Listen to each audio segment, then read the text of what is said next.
In biology, we talk about regression. It is the idea that civilization is a thin veneer, a coat of paint over a primal structure.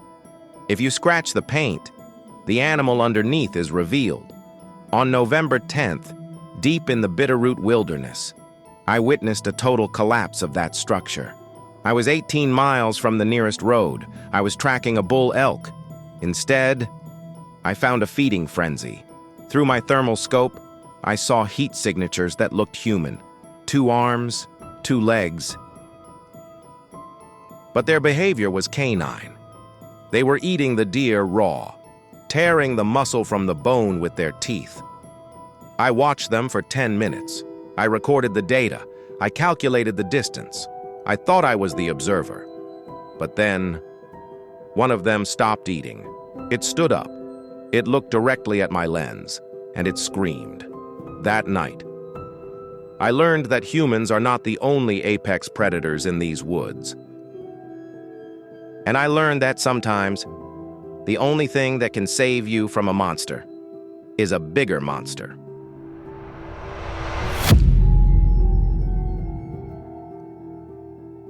Date, November 10th. Location, the Bitterroot Wilderness, Idaho-Montana border.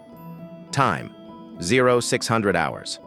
Subject, elk population survey, Sector 4 Alpha, also known as Zone 6. The Bitterroot is one of the largest contiguous blocks of wilderness in the lower 48 states. It is 1.3 million acres of granite peaks, deep canyons, and lodgepole pine forests. It is unforgiving terrain. If you break a leg here, you stay here. I parked my truck at the trailhead at 0530. It was pitch black. The moon was obscured by a heavy cloud layer. Temperature was 22 degrees Fahrenheit. I checked my gear. This is standard procedure. Before you step into the void, you verify your life support systems. My rifle is a custom-built Winchester Model 70, chambered in 300 Winchester Magnum.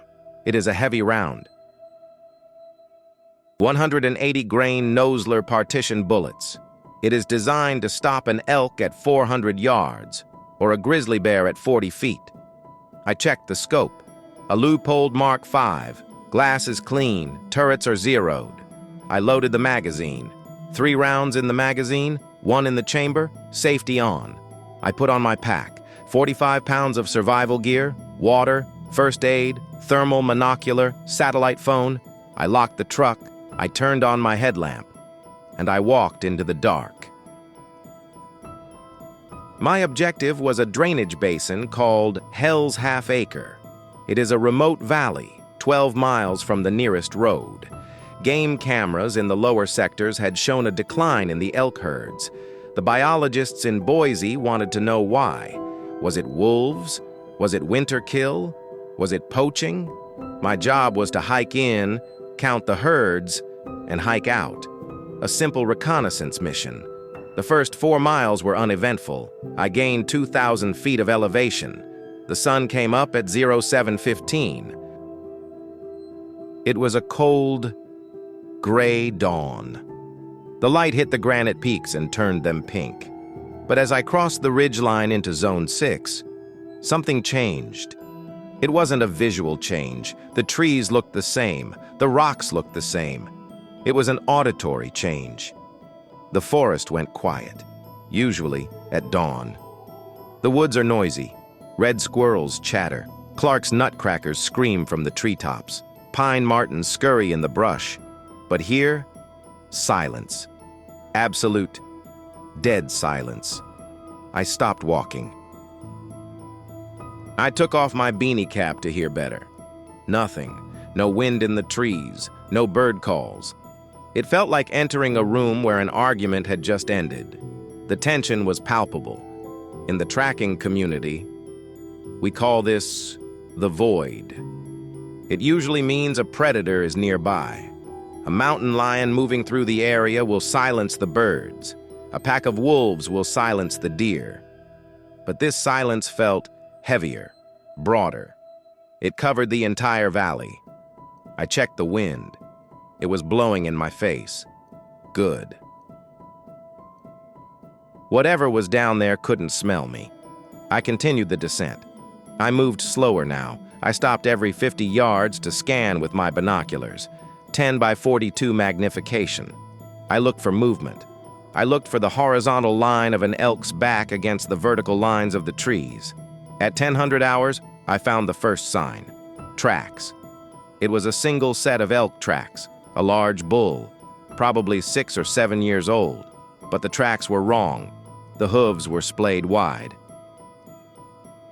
The dew claws were digging deep into the frozen mud. The stride length was massive, 8 feet between steps. This animal wasn't walking. It wasn't grazing. It was sprinting. It was running for its life. I knelt down to examine the spoor. The mud was frozen, but the edges of the track were sharp. This happened recently, maybe 2 hours ago. I looked around for the pursuer. I expected to see wolf prints, large pads, or maybe a cougar, round pads, no claws, but I saw nothing. Just the elk tracks, and a chaotic disturbance in the pine needles on either side of the trail. The ground was churned up. Something had been running alongside the elk, flanking it, but whatever it was, it didn't leave clear prints. It moved lightly, skimming over the debris. I measured the disturbance width. It was wide. There wasn't just one pursuer. There were 5, maybe 6. A pack. I stood up. I unslung my rifle from my shoulder. I checked the safety again. My heart rate increased. 70 beats per minute. 80. I didn't like this. Wolves don't flank like this. Wolves trail, and then they close in. This pattern looked tactical. It looked like a funnel. They were driving the elk toward a specific location, toward the box canyon at the end of the drainage. I made a decision. I would follow the tracks. I had to know what could make a 2,000-pound bull elk run in blind terror. I adjusted my scope magnification to 3 power.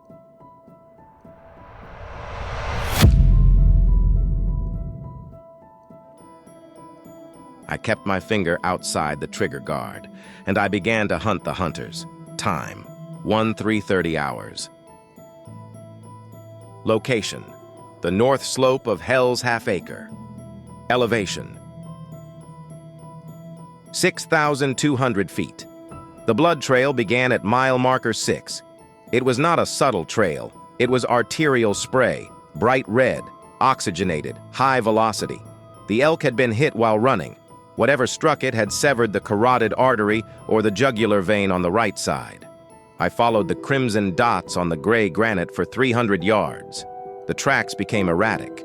The stride length shortened. The animal was stumbling, staggering, bleeding out.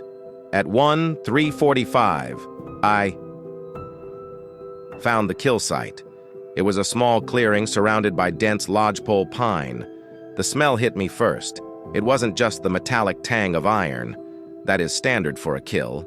It was the smell of the rumen, the stomach contents, fermented grass, bile, and underneath that, a heavy, musky odor, like unwashed human sweat mixed with wet dog fur.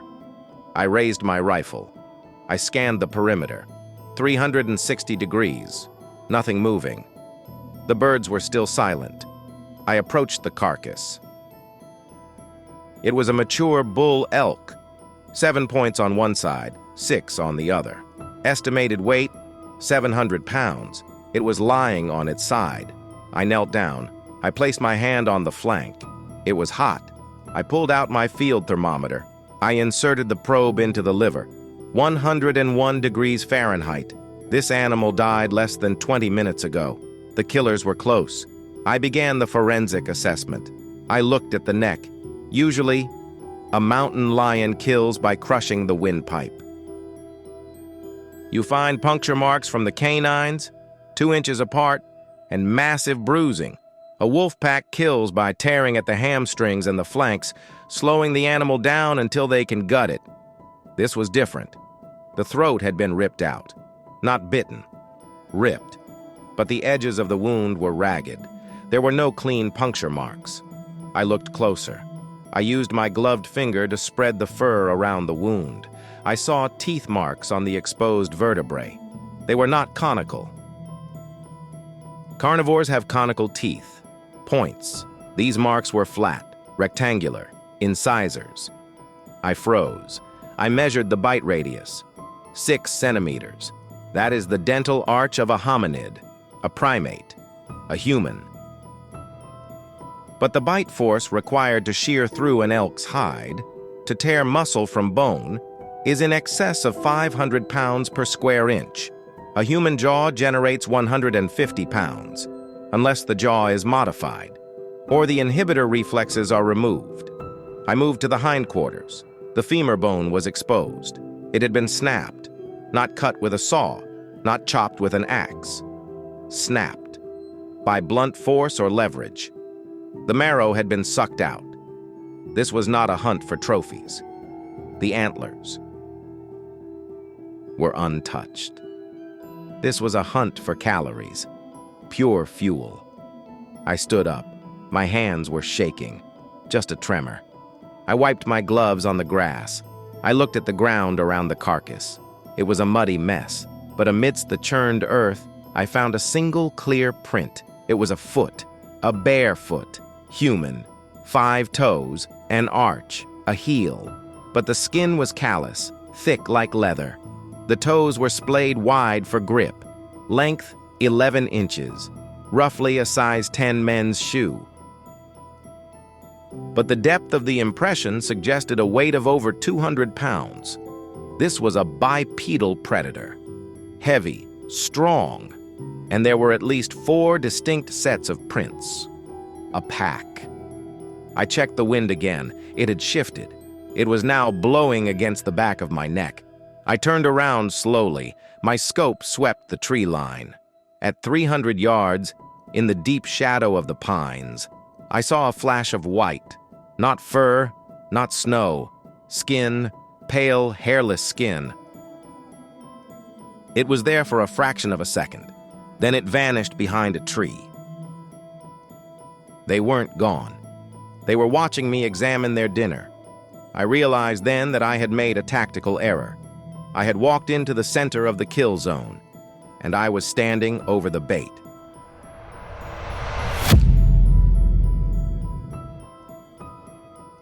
Time, 1645 hours. Location, Ridgeline Alpha, 300 yards north of the kill site. Visibility. Dropping. Twilight. I did not run. Running triggers the chase instinct in any predator. Instead, I backed away, slowly, deliberately, keeping my rifle shouldered. I moved up the shale slope to the north. I needed elevation, I needed distance, and I needed cover. I found a cluster of granite boulders overlooking the clearing. It was a natural sniper hide. I settled in behind the rock. I deployed the bipod legs of my rifle. I lay prone on the cold stone. My heart rate had stabilized at 90 beats per minute. I was no longer the prey. I was the intelligence asset. I took out my spotting scope, a Swarovski 60 power angled scope.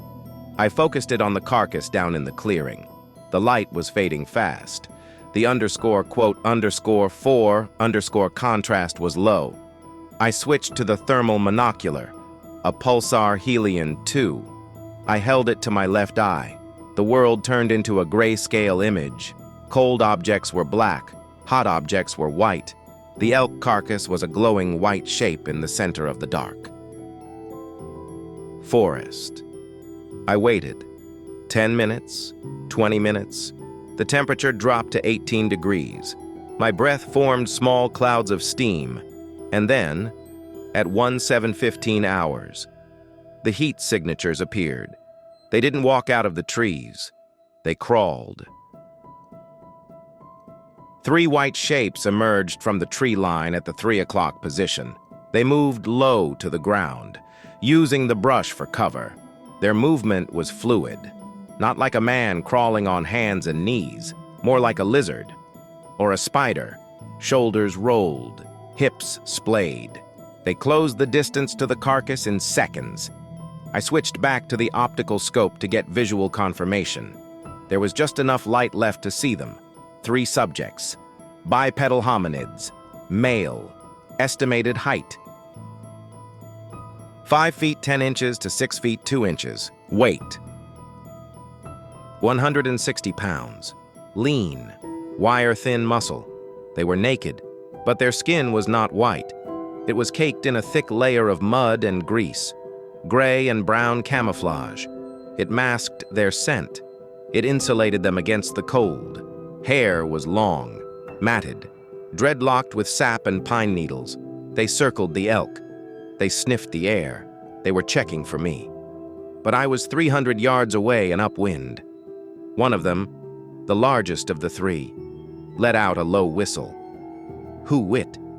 It sounded like a bird call, but the pitch was wrong. Too much breath. The others responded with clicks. Tongue against the roof of the mouth. Echolocation, or just a signal? The alpha moved in first. He didn't use a knife. He used his hands. He gripped the exposed rib of the elk and pulled. I watched through the glass as the muscle tore. The strength required to do that is immense. He buried his face in the meat. He ate quickly, violently, taking large bites and swallowing without chewing. Wolf behavior. Gorge feeding, eating as much as possible before a competitor arrives. The other 2 waited. Subordinates. They crouched 5 feet away, shivering with anticipation. They rocked back and forth on their heels. This was a hierarchy, a pack structure. I zoomed in on the alpha's face as he lifted his head. His face was covered in blood, but under the gore, the features were undeniably human. A high forehead, a straight nose, a chin, but the eyes, even at this distance, the eyes were empty. Pupils dilated to the maximum. No whites visible. Black pools absorbing every photon of light. This was regression. This was a total collapse of the frontal cortex. The _quote_5_brain had shut down. The _quote_6_ was driving the vehicle. I reached for my camera. I needed proof. I aligned the lens with the eyepiece of the scope. I held my breath. The sound of the shutter was tiny, a mechanical whisper, but in the silence of Zone 6, it was a thunderclap. Down in the clearing, 300 yards away, the alpha stopped chewing. He froze. He didn't look around. He looked up, directly at my position. He locked eyes with the scope. He saw the glint of the lens. He let out a scream. It wasn't a roar. It wasn't a howl. It was a shriek, high-pitched, vibrating. It sounded like metal tearing. The other 2 snapped their heads up. They saw me. The element of surprise was gone. The observation phase was over. The alpha stood up on 2 legs. He pointed a blood-soaked hand at the ridge. And then they began to run. Uphill, toward me.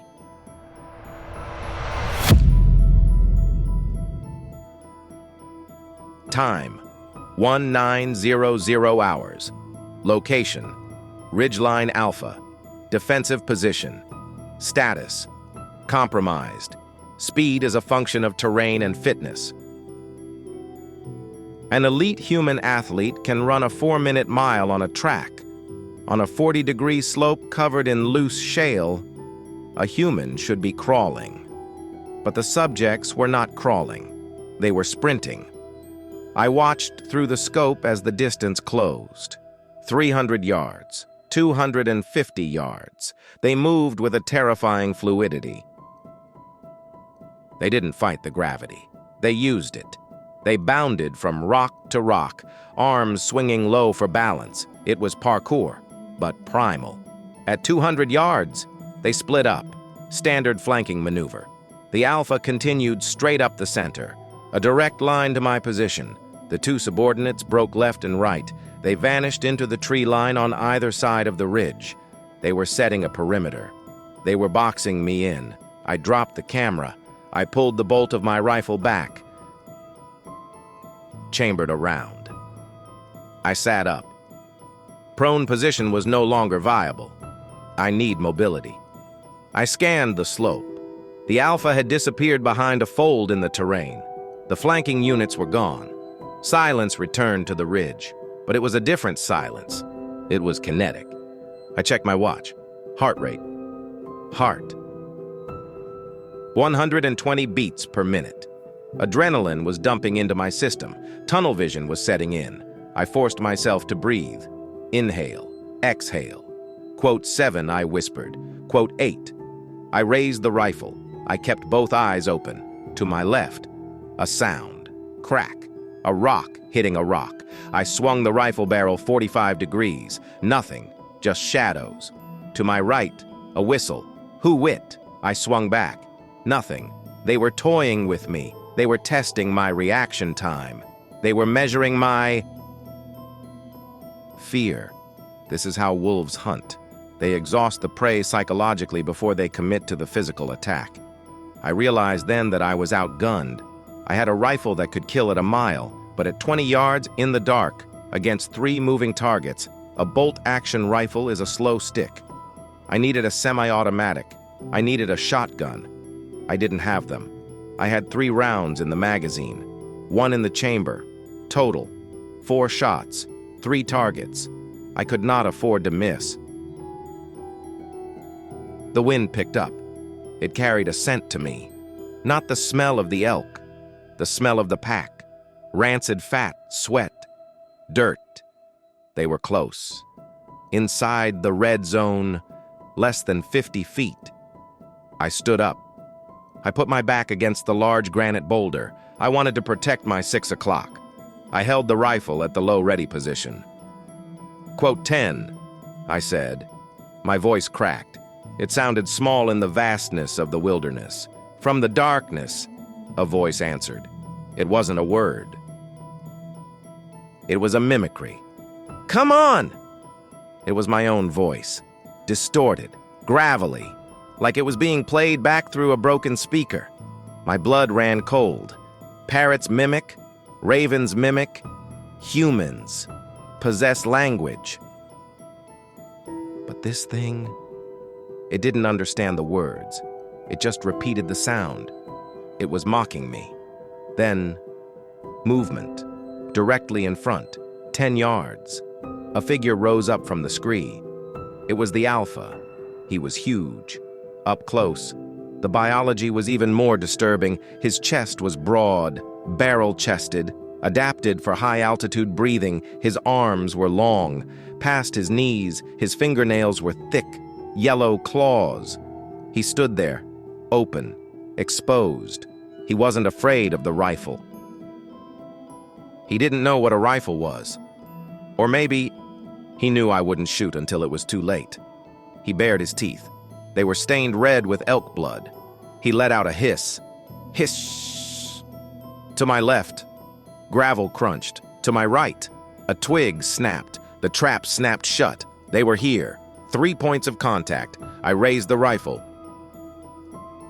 I placed the crosshair on the center of the Alpha's chest. My finger touched the trigger. I took up the slack. 2 pounds of pressure. 3 pounds. I was about to break the shot, and then the mountain shook.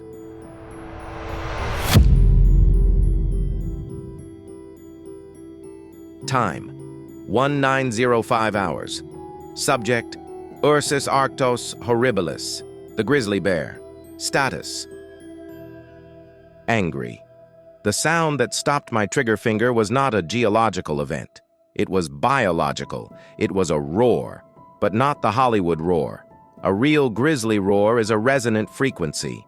It vibrates in the chest cavity of the listener. It triggers the vagus nerve. It causes involuntary freezing. It came from the darkness behind the Alpha. The Alpha, feral, the creature that had been mocking me 5 seconds ago, spun around. His confidence evaporated. His posture collapsed from quote _12 _2. Quote 13, he hissed. A sharp warning sound. Hiss. But nature does not negotiate with meat. From the brush, a locomotive emerged. It was a boar grizzly. Estimated weight, 800 pounds. Shoulder height, 4.5 feet. It moved with a speed that defied its mass, 35 miles per hour.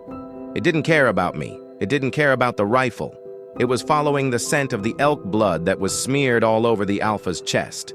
The bear was claiming its tax. The collision was sickening.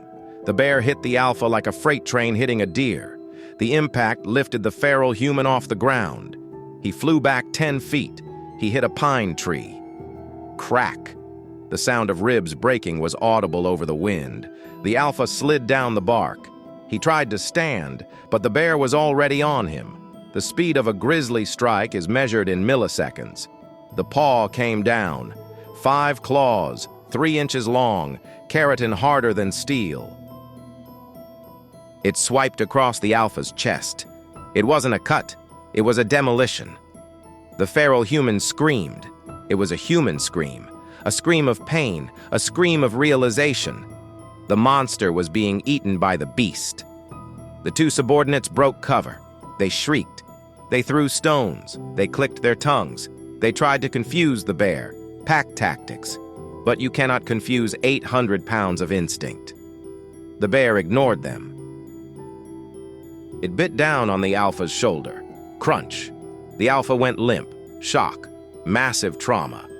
The bear shook him, like a rag doll, back and forth, snapping the spine. The subordinates realized the equation had changed. They were no longer the hunters. They were scavengers at a king's table. They turned. They didn't look at me. They ran. They scrambled back into the darkness, diving into the brush, disappearing down the slope toward the creek. They abandoned their leader. Survival of the fittest. The bear dropped the alpha. It stood over the body. It sniffed the air. It turned its massive head toward me. I was frozen against the rock. I was 20 yards away. I had the rifle raised. The safety was off. I looked into the bear's eyes. Small, brown, intelligent. It huffed. It smelled the gun oil. It smelled the fear. But it also smelled the fresh kill at its feet. It made a calculation. Why fight the man with the thunderstick when there is warm meat right here? The bear grunted. It turned back to the alpha.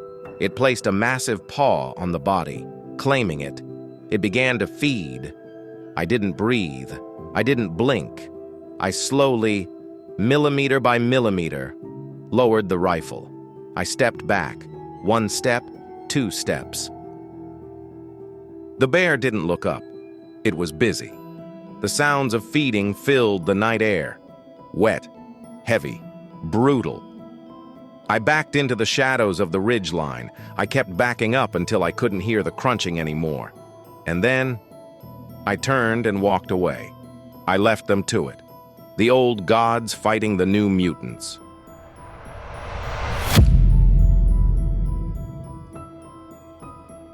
Time, 0200 hours.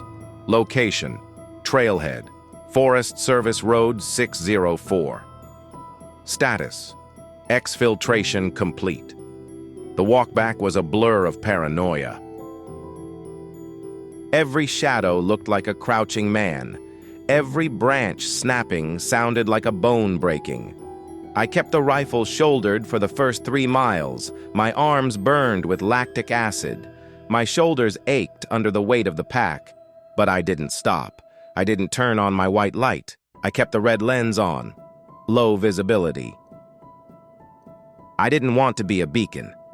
I reached the trailhead at 0215. My truck was there. A white Ford F-150, covered in frost. It looked like a spaceship from another planet. A planet of laws and geometry. I approached the driver's side.